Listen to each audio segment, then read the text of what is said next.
All right, I'm gonna move on to the police.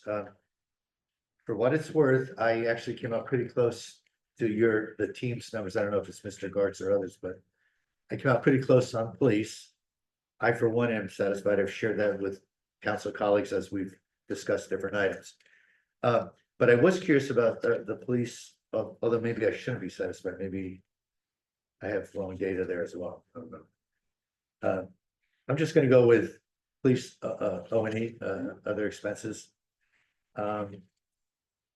How much do we have total, again, not current fund only, but total police, other expenses, Ms. Malika?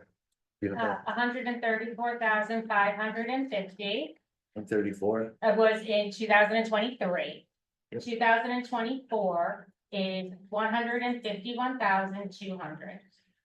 okay, thank you. My question there is, and that sounds like it's up $16,000.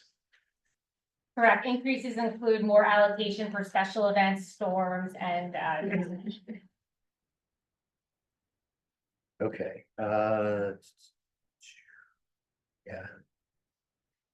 Okay, my question there is, again, this probably comes back to the depth of conversations your team and the mayor are having with our police department, because as I just talked to officers on the street, just people I meet in, passing, I hear a pretty big wish list come out of those conversations, and I'm not sure, you probably have heard the same wish list, but I have to ask the question, because some of the things the officers have told me that they could use sound like really valuable. For example, license plate readers, radar guns. Apparently, I gather, maybe I could put Mr. Browning on the spot, but I'm told we don't have many radar guns, and yet I got a million residents telling me there's too much speeding.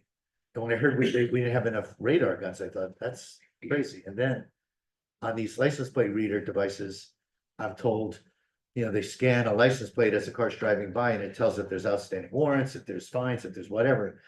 And at least one of the officers I was talking to said it could be a money maker for the borough if we could invest in license plate readers.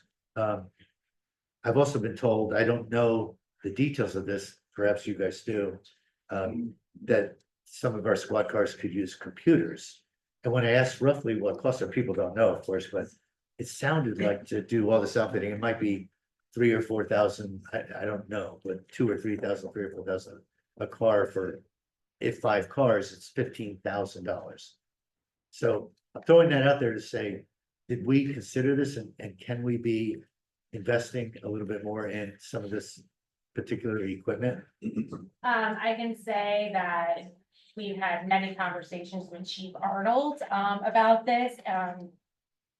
He has not expressed some of those views. You had raised them before, so we went back and had another conversation with him, and he confirmed that what we were including is appropriate. Okay, because I went to Chief Arnold and I asked him, and he said it would be great. He said, I don't want to mess up the budget discussions, but boy, if there was a way to find some money, that would be a wonderful thing. Now, I kind of cornered him, but I'm saying it only to say I'm not feeling like we're all on the same page, just in the level we're sharing with each other, because we're not allowed to talk to people unless I corner them on the street or something. But when I do, he very specifically said that would be great. He just didn't think we could afford it. And I am saying, as a council person, I'm one of 5 who gets to vote on what we can and can't afford, and what I think the residents want or don't want. All I can say, Councilman, is if the department head, or in this case, the chief of police, doesn't make the request to me while developing the budget, I'm not a mind reader. That has to be communicated. That's fair. But when we were fined by the council, except for the mayor, we're fined by the DCA for being late. They very specifically said, you council, you didn't make a counter proposal. Well, how could we if we didn't know what was in the budget? And we didn't know what was in the budget. In fact, I guess you had the budget. had it for a long time. Yeah. Couldn't get any questions answered. Well, yeah, you did. You got a stack of questions. to answer. Okay, it's all good, it's all good. Okay, so if we vote for, if I personally vote for a budget tonight to approve. Ms. DeMarco, you seem to know as much as anyone about the budget here. Would we have enough money, especially when November, Mr. Gartz, there's a November timeframe, middle of November, where we can move dollars between buckets, is that correct?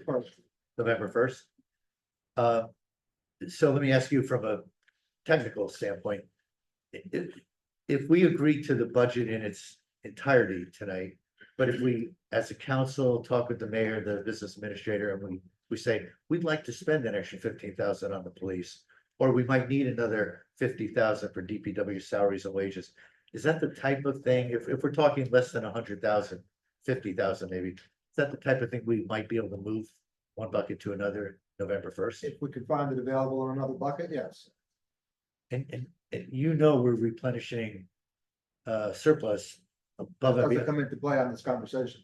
right, okay, because It's only it's with got, your operating budget that you can move between accounts. okay, yeah, okay. And you don't know I at this can't point, reappropriate money. Yeah. That's for next year. okay. But, okay, that's fair. Yeah, because I gotta get my head straight too. We're only talking about a couple months left in this. But yeah, the other point here is that, Revenue we're gonna be starting the 2025 departmental reviews at the end of October, so. We're starting that process, as we did last year.